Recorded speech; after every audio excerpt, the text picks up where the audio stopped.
for a human being to grow to his full potential.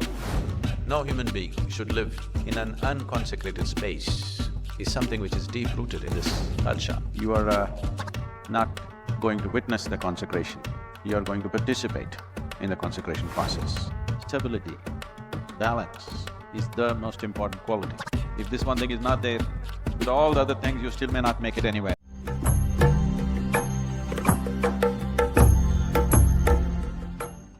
How far one goes, how high one climbs, is not a question of strength alone, not a question of intelligence alone, not a question of knowledge alone, not a question of external conduciveness. Stability, balance is the most important quality. If this one thing is not there, with all the other things you still may not make it anywhere because you don't have the necessary balance. The nature of the consecration is such that there is room for participation. You are not going to witness the consecration, you are going to participate in the consecration process. So it's a different level of responsibility, it's a different level of focus, it's a different level of existence altogether. The fundamental process of consecration is to sensitize the place. Without a phenomenal sense of energy, no yoga can be taught. If you teach yoga without creating a vessel of energy, then that yoga is not yoga, that is just a farce. That farce is going all over the place right now. So, because we created it, this Adiyogi Alayam with that intention, we want a powerful space.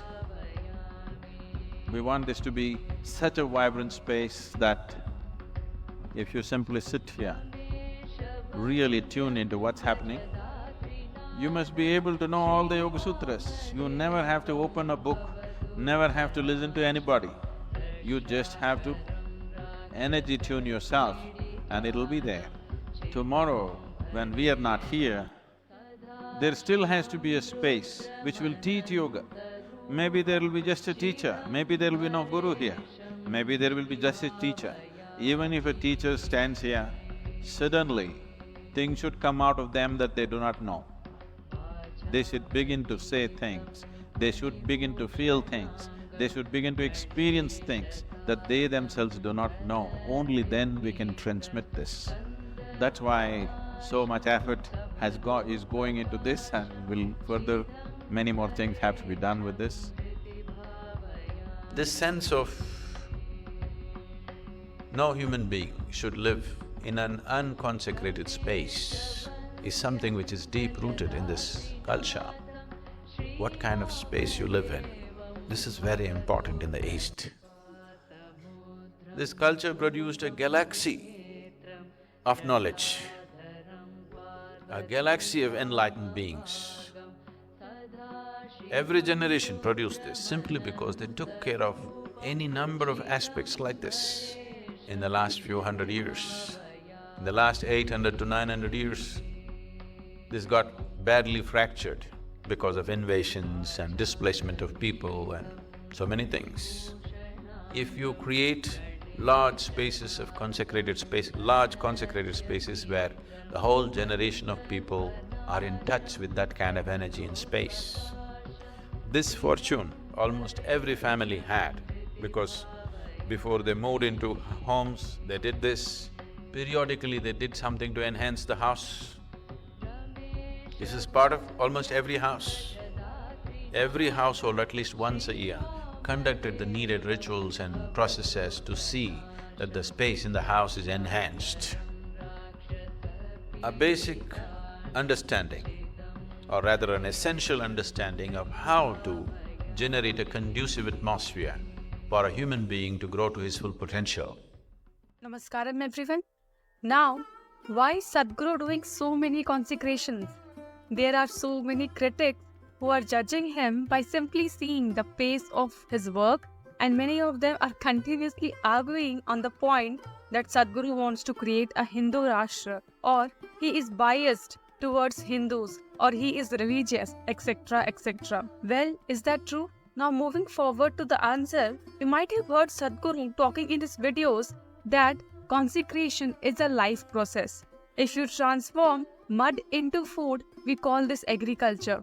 If you transform food into flesh and bone, we call this digestion and integration. If you make flesh into mud, we again call this cremation. But if you make flesh or even a stone or an empty space into divine possibility, that is known as consecration.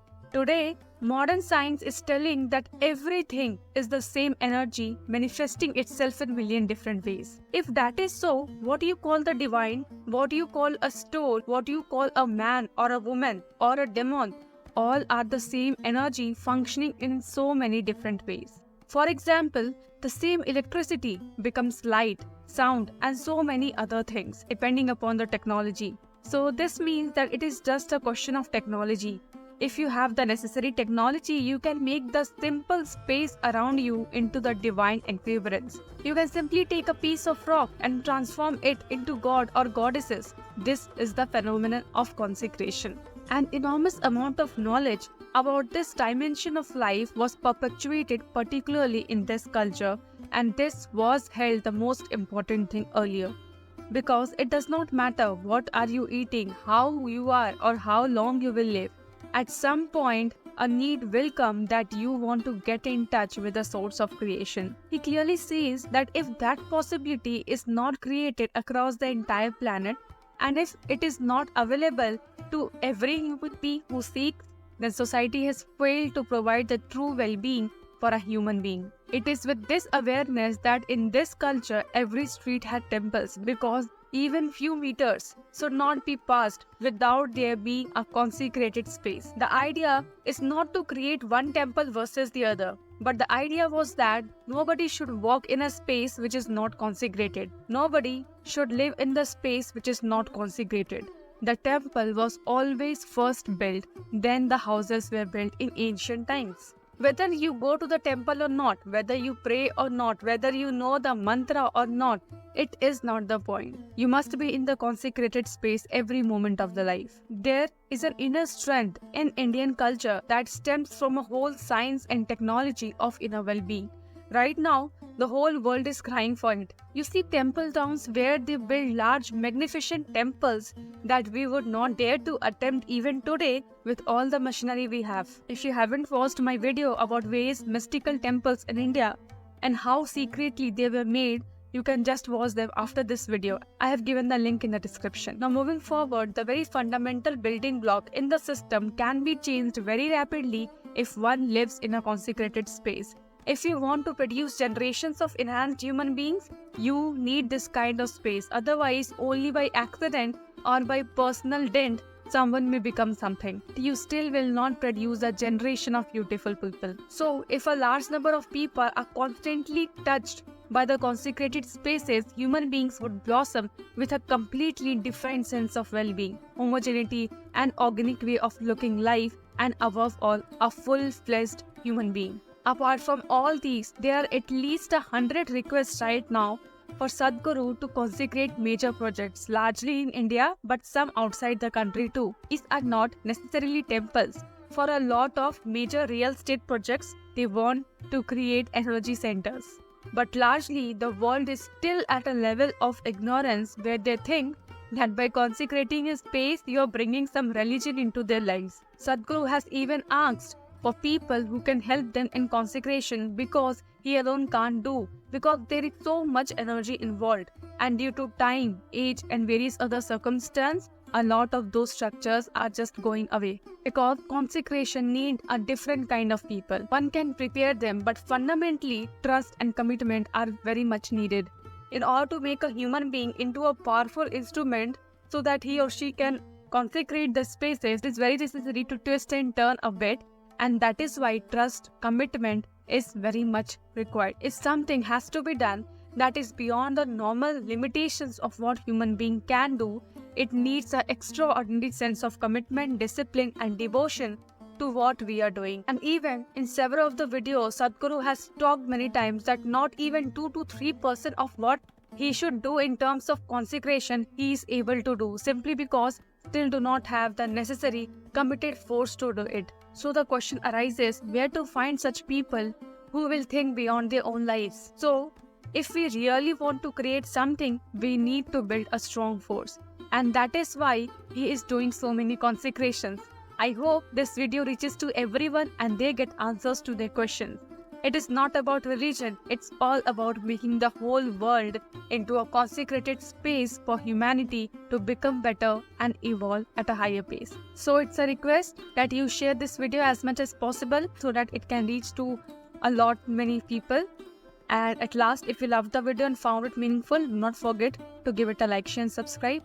Up to next, stay safe, healthy, happy and namaskaram.